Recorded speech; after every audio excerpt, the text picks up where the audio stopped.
So guys, pwede na natin taputan yung mga nasiler natin kahapon. So bugahan na natin pang tapot.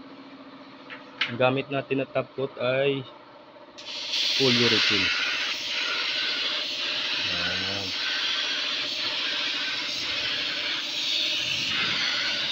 Bugahan natin ang tapot. Okay, para hindi na magtagal.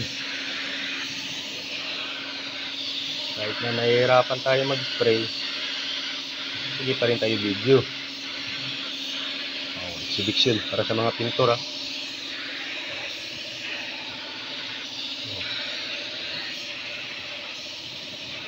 Uy, hindi na tayo makapagkaliwa.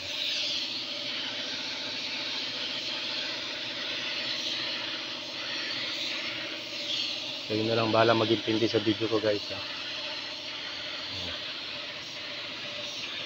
Ayan. Tapot na tayo Kita naman ang kalalabasan. Ang kalalabasan ng aspi natin. Kaya nga palang ginamit natin tapot Ayan, usul.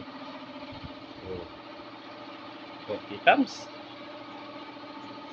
So, ganun na lang guys. Kasi marami-rami pa akong tataputan. Thank you. Papalo na rin